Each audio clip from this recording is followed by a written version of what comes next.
I'm not going to be the one paying for it. Wait, Kate. Hold on a minute. I've always supported you, Kate, haven't I? So, can't you just do me this favor? When your parents passed away, I never left and I was always by your side, supporting you. Did you get close to me because you thought my parents were corporate executives and you could count on what I would inherit from them? No, that's... I see. So you were after the money from the beginning, huh? Well, so what? What if I was? But that's not the only thing I was after. I also thought that you... Was it fun for you? To have a wife who earns a lot for you? That's not what I said. Did you think that if you impregnated me quickly, that I won't run away from you? Well, it's what I deserve, don't I? I've done everything for you. I've done everything you've asked, you know. You've done everything I asked for? Oh, please. You did that for your own desires, wasn't it? Thank goodness I didn't get pregnant. My name is Kate. It has been 8 years since I got married to my husband, Harry. We don't have any kids at the moment, but this is what we always talked about, even before my husband and I got married. I have been working in a consulting company and I love my job. My husband has been saying that he wants kids, but it's not like he wants to raise the kids. Even though Harry says he wants kids, he could not seem to let go of the perception that taking care of the kids are something what women do. And he would say that as if it's a normal thing, and he probably thought that I was supposed to raise our kids. I understand your feelings, Harry, but I have no intention of raising a baby yet. Why? Because I want to keep doing my job. But I do think that a baby would need his or her mother's love. Well, all children should grow up with love from not just by their mothers, but by everyone, right? But I can't do that right now, so I'm glad that you want to marry me. But if you want kids, it'll be a little complicated, but I think you should choose to be with someone else. Someone else? I can't think of being with someone else than you. I want to get married to you too, Harry, you know. But I just can't change my mind here. He seemed to take it very seriously, and the subject of kids came up several times after that. After everything we discussed about having kids, I still want to marry you, Kate. I've come to think that as long as you're with me, I don't have to have kids. I see. Besides, there may come a time when you want to have kids, right? Well, I don't want you to linger on to any hope like that. I can't really tell at the moment if I would or not, you know. We talked about the subject over and over, and then we got married. My parents and his parents agreed with our decision, and I think our marriage was going great. My husband and I first met in college. He joined the club I was in when he was a freshman, and I was a junior back then, and at the club we got to know each other and began to go out. We both loved movies, so we belonged to a movie critique club and had a lot of discussions. We often went to the movies together because we liked the same genres of movies. One day, my husband asked me to be his girlfriend. I also loved my husband and thought that if I were to get married, it would be to him. But you only live once. I didn't want to compromise too much in my marriage. I never told my husband about this, but what he said on "there may come a time in the future when I would like to have kids" was spot on. It's not that I don't want children. It's just that now is not the right time for me. I wanted to devote my time to work. But if I said that, I would just give hopes to my husband. I felt like I was tricking Harry if I married him by saying, maybe I will want a baby, and I knew I shouldn't do that. And now, we have been married for 8 years. We still don't have any kids yet. I was beginning to feel that I should focus on my job for 2 more years build up my performance and skills, and then think about having kids. Of course, I didn't tell my husband about this. To give him hopes like this would be to belittle the conclusion he made 8 years ago after discussing about it and giving it a serious thought. For the past 8 years, our marriage had been really good. But then, one phone call would change my husband and my life forever. It was a call from the police. My parents had been involved in an accident and were rushed to the hospital. So I rushed to the hospital, but I couldn't make it in time as my parents passed away. When I had dinner at my parents' house a week before, they were both smiling cheerfully. And even 3 days ago, I was just on the phone with my mother. She sounded great. And yet, there they were, both of them, lying cold, right before my eyes. It was so difficult for me to accept what had happened to them.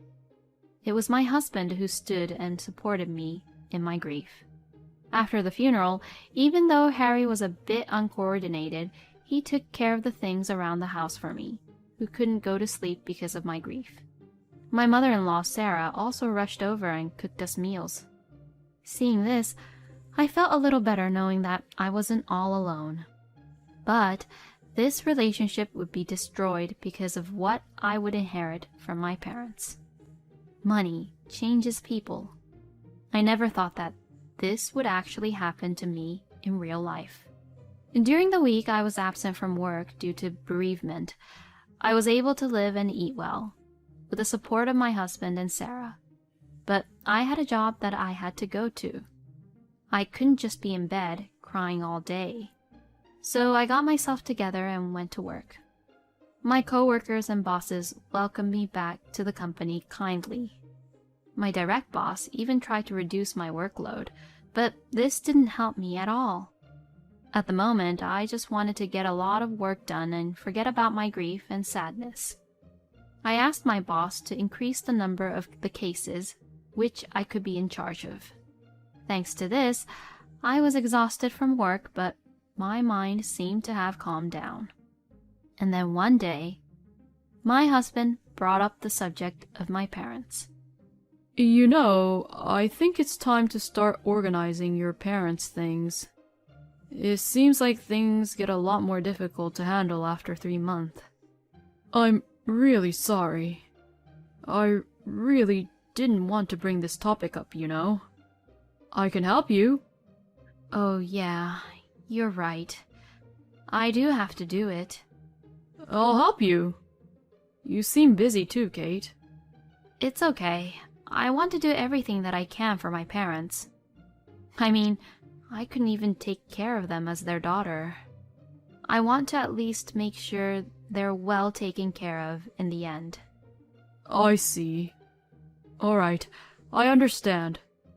If it gets difficult for you, let me know, okay? I'll always help you out. Thank you so much. I took my husband's advice and spent my day offs sorting out my parents' documents, assets, and their inheritance.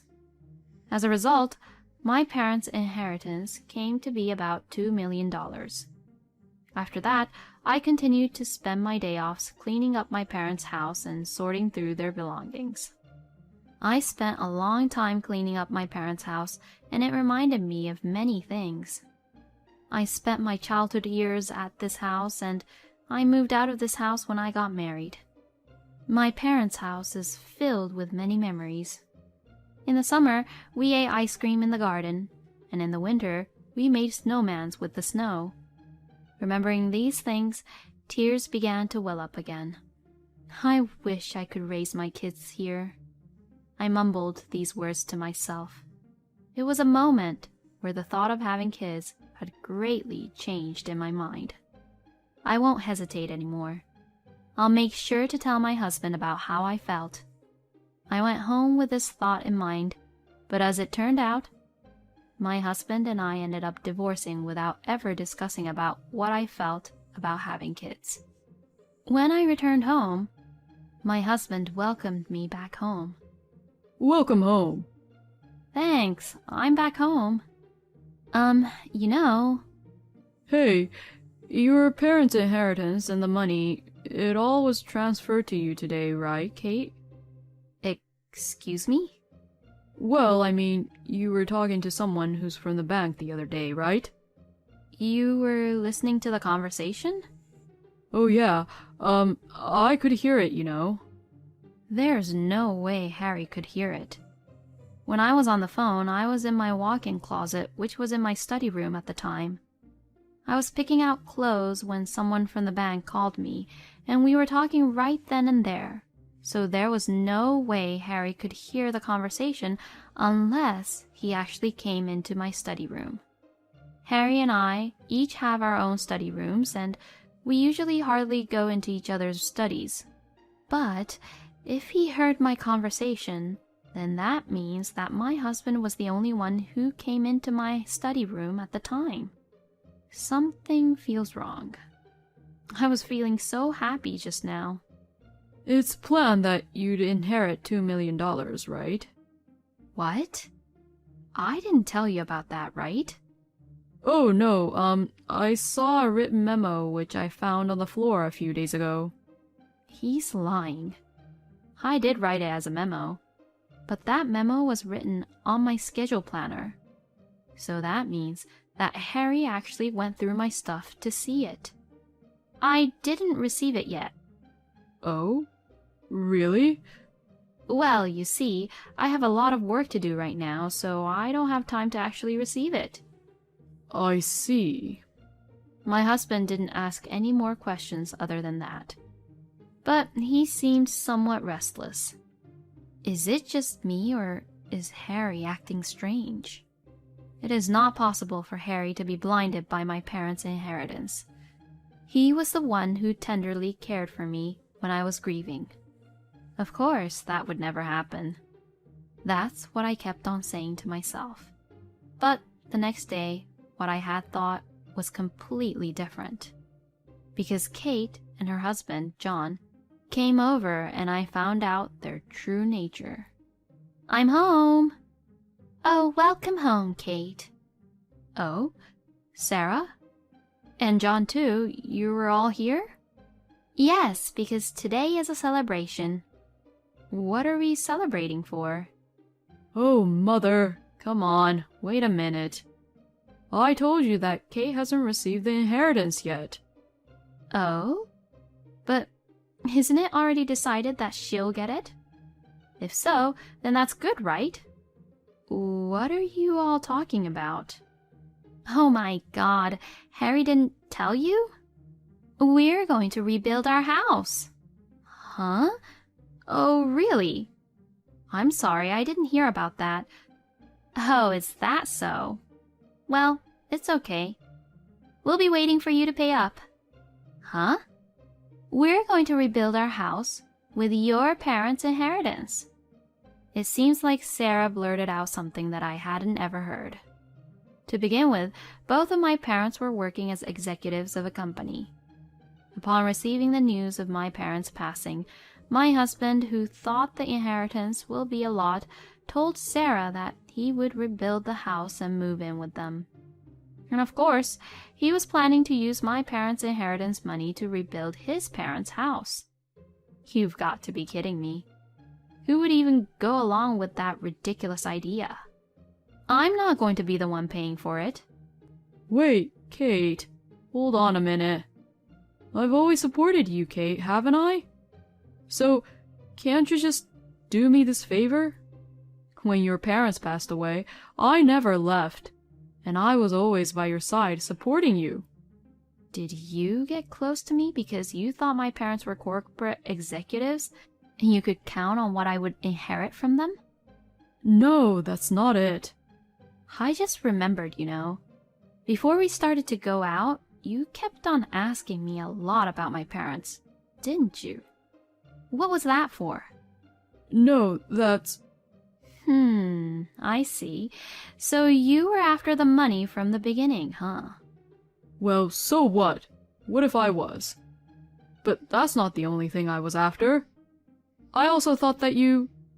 Was it fun for you to have a wife who earns a lot for you? That's not what I said. Did you think that if you impregnated me quickly, that I won't run away from you? Well, it's what I deserve, don't I?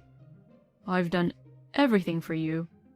I've done everything you've asked, you know. You've done everything I asked for? Oh, please. You did that for your own desires, wasn't it? Thank goodness I didn't get pregnant. Hey! Kate, you do know that by not having kids, you're not taking care of us as your parents-in-laws, right? So, you should at least contribute and pay for our new house. No way. I have no obligations to do so. Because I do not intend to continue our married life that I have with your son. What did you just say? Oh, Mother, just stop it. I did get along with Kate for the money anyways. If we get a divorce, she'll be the one who'll be in trouble. Because I'll take half of what she owns anyways. Well, it's fine with me if we get a divorce. Getting half of what you own is much better anyways. Is that so?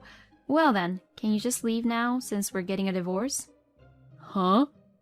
Why should I be the one to leave here?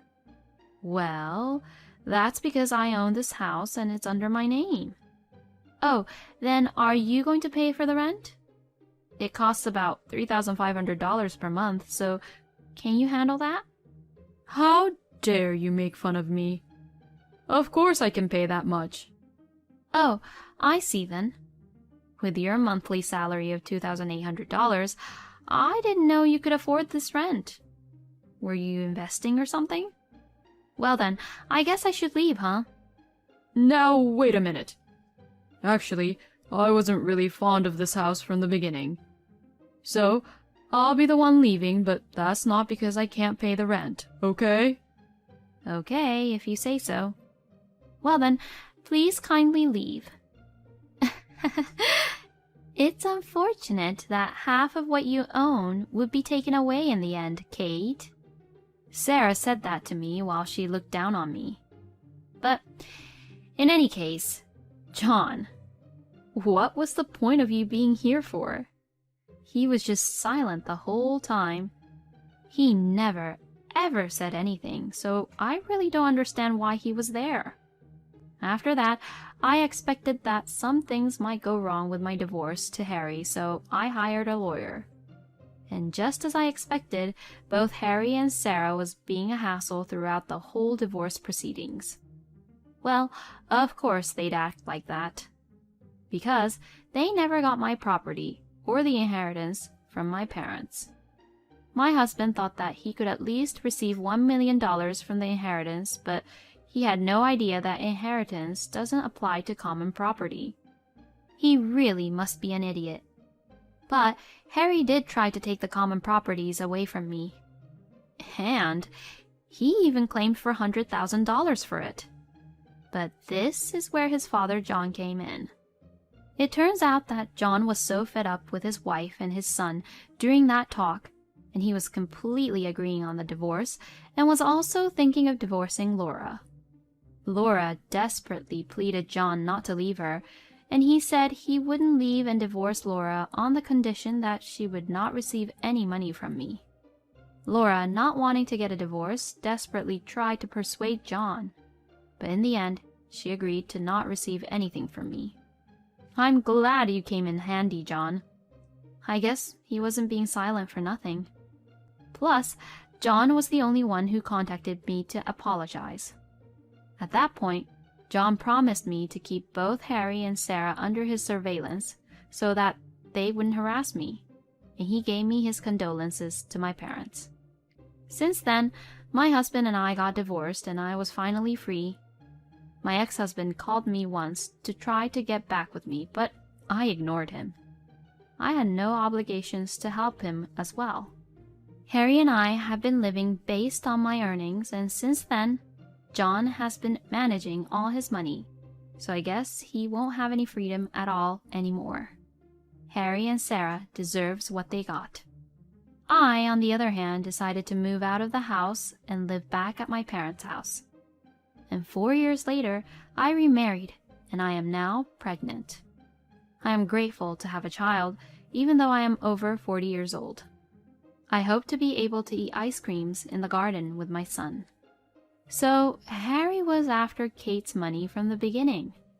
And saying things like how Harry wants a child makes it seem like he totally sees kids as a tool to get his own way. Harry for sure will not be able to lead a good life from now on. At any rate, I am cheering for Kate's new beginning. Thank you for watching until the end. Please subscribe to our channel. We hope to see you in our next video.